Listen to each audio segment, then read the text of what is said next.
Hi guys, this is Erica from Gokce Capital. Now before I begin, be sure to click subscribe and turn on the notification bell.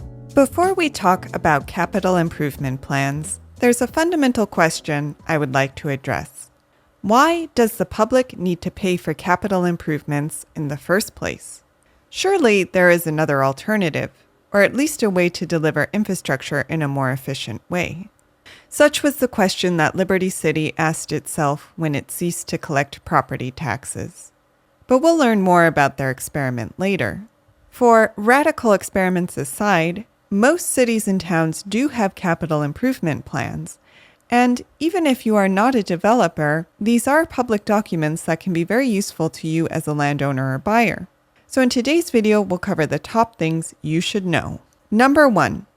Capital improvements are major public expenditures, usually physical in nature, and examples of common public expenditures include the purchase of major equipment, such as playground equipment, snowplows, or computers, the acquisition of land for a public purpose, such as a park, landfill, or industrial site, the construction, expansion, or major renovation of a public facility or building, such as a library or infrastructure such as roads, or the related planning, engineering, design, appraisal, or feasibility study costs associated with one of the above examples.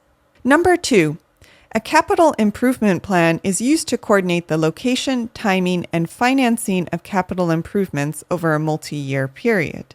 This period is typically 4 to 6 years, but it can vary from jurisdiction to jurisdiction. Number 3, local governments draft capital improvement plans because they serve several beneficial functions, such as ensuring the timely repair and replacement of aging infrastructure, providing a level of certainty for residents, businesses, and developers regarding the location and timing of public investments, identifying the most economical means of financing improvement projects, providing an opportunity for public input in the budget and financing process, eliminating sharp increases in tax rates, user fees, or debt levels by avoiding unexpected capital improvements, and balancing desired improvements to public infrastructure with the community's available financial resources. Number 4. To serve all of these beneficial functions, capital improvement plans typically have several features. First of all, they'll list out the capital projects, equipment, and major studies that are going to be undertaken during the planned time period.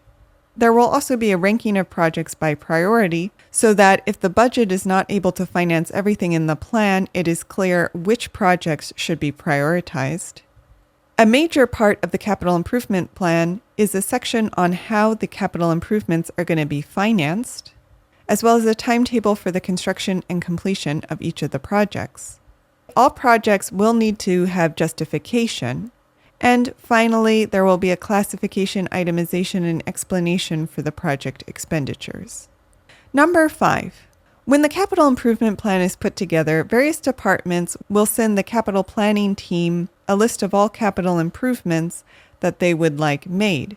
The planning team will then select projects from all of these lists, and projects are selected based on a number of criteria.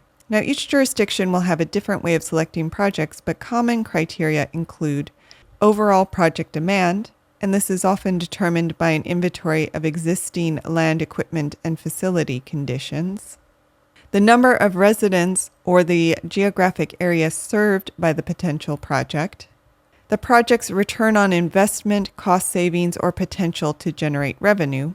So this is to say that projects that generate revenue or at least pay for themselves will likely have a higher priority, sustainability or energy efficiency improvements that the project will provide, economic, environmental, aesthetic, or social impacts, public health, safety, or other legal concerns, and the project's consistency with community plans and policies. Finally, the project should have public or political support. So all of this is to say there is a significant vetting process before a jurisdiction agrees to fund a project. And number 6, perhaps the most important thing to know is that capital improvement plans are publicly available.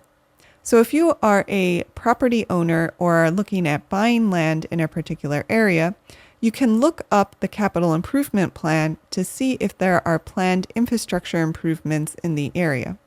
This can be especially important if you are planning to develop a property or if you are purchasing for investment purposes, since upcoming infrastructure improvements may help unlock the development potential of a property that does not currently have any public infrastructure. But all of this brings us back to our opening question and the town of Von Ormy, Texas, also known as Liberty City. In 2006, the unincorporated town of 1300 began hearing rumors of their coming incorporation into San Antonio and began to worry.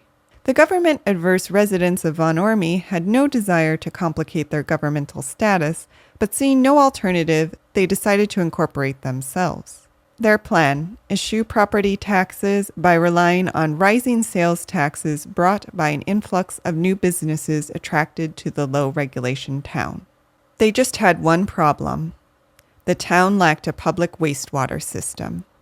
The absence of public sewer was fine for the town's residents, who all had septic systems, but was a problem for larger businesses, for whom the lower property taxes in Von Ormy did not balance out the cost and headache of constantly pumping out a septic system.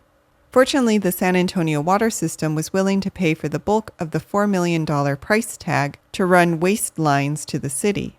Yet the mayor of Von Ormy was unwilling to either float a bond or raise property taxes to pay for the town's small portion of the cost. So the idea of connecting to public sewer died on the vine, and in the end, those new businesses never came. Now, at this point, it may sound like the conclusion here is that the Liberty City Revolution did not pan out. But the end result is a little more complicated than that. Affordability was the ultimate aim, and for a town as small as Von Ormy, sewers and economic development could easily be considered desires, not necessities. Yet businesses need somewhere to go, and not every city can operate on the assumption that a neighboring jurisdiction will provide the economic opportunities that its residents need. And for this reason, most cities do raise funds for capital improvements from property taxes. And to properly plan these improvements, they use a capital improvement plan. But are you curious how Von Ormy is funding itself today? Traffic fines, apparently. Now, do you have any stories about capital improvement plans? Did you like this video? You're going to love our Gokce Land Due Diligence program. We'll make you a land due diligence expert in just 7 days. Check it out at gokcecapital.com/glad. And while you're at our website, don't forget to explore our $1 down listings at gokcecapital.com/listings.